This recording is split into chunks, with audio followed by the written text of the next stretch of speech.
tuned in to the Andrew Lawton Show.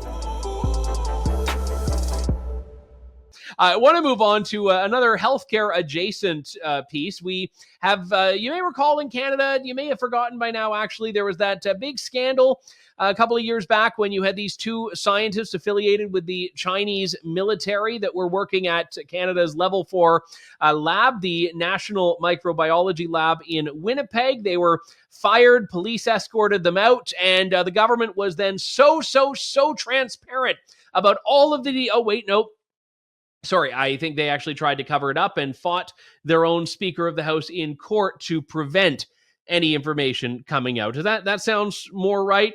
Yeah, it's amazing how little we know, even years later, about what exactly went down there. The RCMP claim they are still in the process of investigating it. This whole saga was very adequately captured by a series over at the C2C Journal. Now, this piece, I think, was quite fascinating. The scandal at Canada's National Microbiology Laboratory. It's called The Scientist Who Came In From the Cold. Peter Shawn Taylor, who wrote this over at C2C Journal, joins me now. Peter, good to talk to you again. Thanks for coming on today. Oh, it's always a pleasure to be here, Andrew. This is one of these stories where, front page news one day just seems to have become a distant memory within a couple. And I mean, even when I read your piece, I've had, many other news stories pop up on my radar since. And it was like, we never really did get to the bottom of that, did we? No, well, you need a program for all the national security scandals going on. And this one, which I think in any other era would consume us for months and months. As you're right, it was a week or two, and it was disappeared, and now it's been replaced with Chinese government interference in the 2019-2021 election, and then our MPs spying on Canada. So we've had a huge cycle of these sorts of national security crises. But I mean, the Winnipeg lab scandal to me is really quite concerning, and it speaks to many disconcerting things going on in Canada right now. And it's a bit of a shame, perhaps, that it's dropped so low on the attention span of the country. One of the things, not that I believe Canada should ever aspire to be like China, the old, line of Justin Trudeau's admiring their basic dictatorship, but there is an incredible double standard there. And the way China deals with, as you note in your piece, even minor security infractions. I mean, remember the whole Two Michaels thing came about because China accused these men of spying. And then you contrast that with, the way that Chinese espionage attempts in Canada are treated, and it is an afterthought. I mean, police are still investigating with no sign of whether they'll ever do anything resembling a charge. And again, I'm not saying we should strive to be like China, but man, if the roles were reversed, I would be praying nonstop for whatever Canadian was implicated in spying in a Chinese lab. Well, I don't know that it's aspiring to be like China, but surely any country that's concerned for its own well-being is going to want to crack down on spies, at least send a signal to the rest of the world that this isn't behavior that we condone. But what did happen in the example of these two scientists? Well, we found out in 2018 that there was something suspicious going on. It took us a year and a half to take away their security clearance. It took 2.5 years to actually fire them. And then when we had what seems to me pretty clear proof that they were spies in the conventional sense, that they were taking Canadian secrets and giving them to another country, we didn't even bother to arrest them. And it appears that we just let them go back to China, where they seem to be living quite comfortable lives, working in their preferred occupations. The fact that they did leave during a COVID lockdown when China had claimed its borders were closed actually suggests that there could have been some kind of deal between Canada and China to quietly let them depart. So, I mean, that's really concerning. Any country, spying should be unacceptable to any country. You don't have to aspire to China to say that we should crack down on spies. We're just sort of failing at the very basic level of protecting our own national security.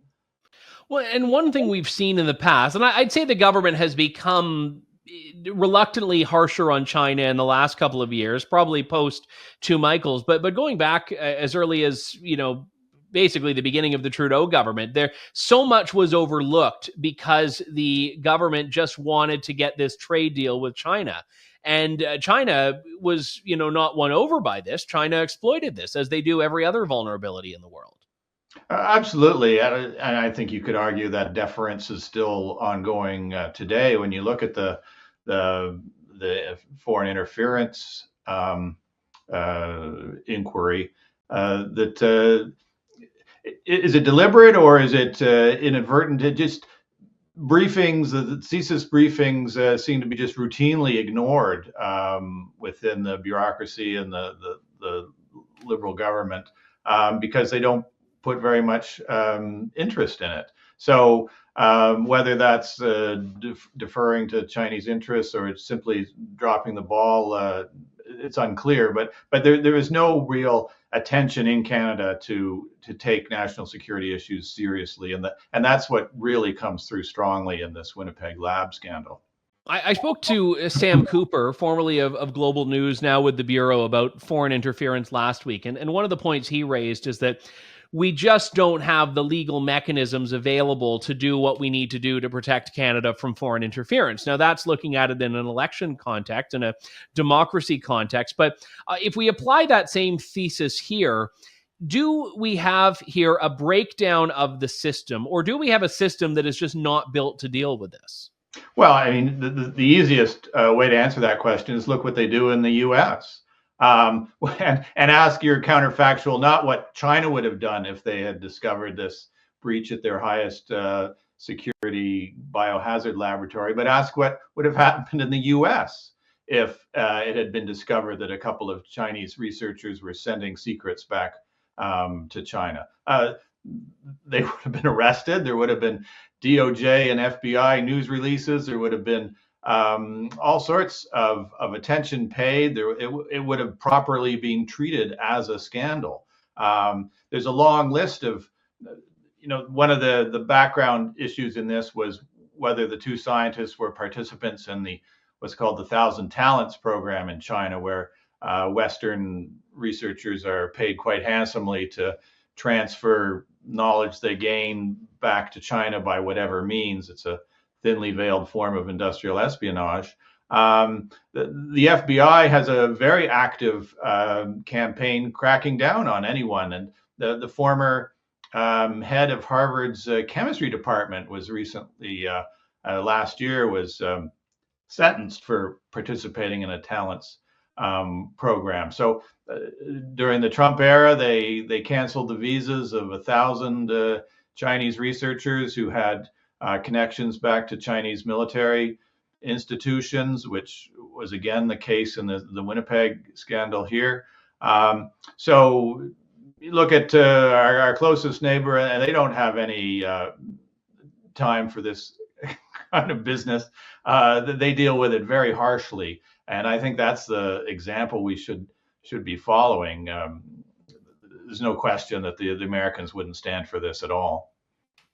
So moving forward here, are you an optimist or a pessimist on this? Because I know you're doing your, I think, very important work in drawing attention to this, but, even from the Conservatives, we just don't hear this issue discussed anymore. As you mentioned, there have been a lot of sexier and fresher issues that have taken the oxygen out. And, do you think this is possible to fix, basically?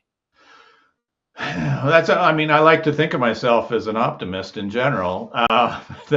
Maybe my work experience intrudes on that. Well, I guess, the government itself claims that they've fixed all the security lapses that have been identified by this issue and that they're checking people's security clearance much more tightly. So perhaps there's been a within the bureaucracy itself, because that's one of the parts of this scandal is the bureaucracy basically let these two scientists, particularly Xu, do whatever they want because they valued the research and the international collaboration much more highly than they did their role as a national security institution. So perhaps there's been some salutary effect on the bureaucracy. I find it hard to believe that there's been a real change of thinking at the federal liberal level. They're so wedded to this idea that China is going to let them in, so to speak, at some point, and they're going to reap all the benefits from all the deference for all this time. So at that broader level, I think it's going to take a change in government to really elevate national security matters in Canada. But it is possible that at the micro level, security procedures have been toughened up at not only the Winnipeg lab, but perhaps other sensitive federal institutions around the country.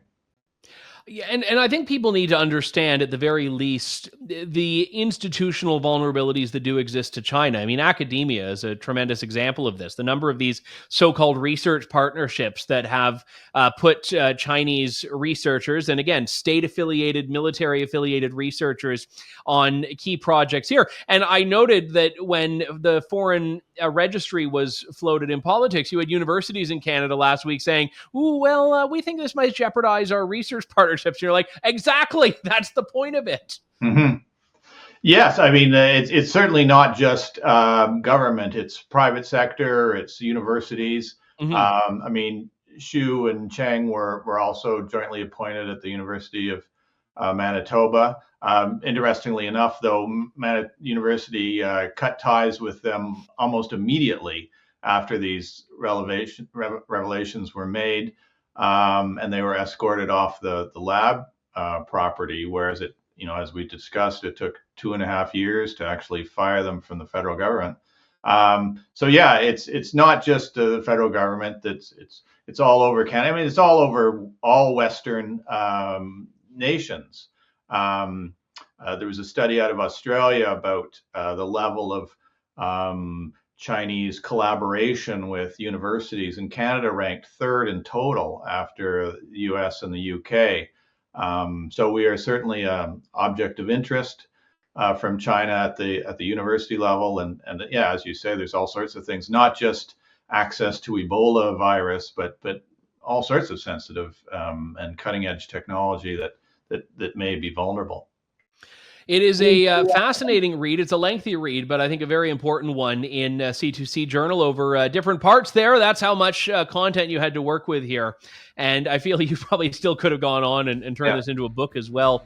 The second part came out a couple of weeks back, The Vials and the Damage Done, Canada's National Microbiology Laboratory Scandal. Peter Shawn Taylor from C2C Journal. Always good to talk to you. Thanks for coming on today. Yeah, thanks for having me, Andrew. Anytime. Thanks for listening to The Andrew Lawton Show. Support the program by donating to True North at www.tnc.news.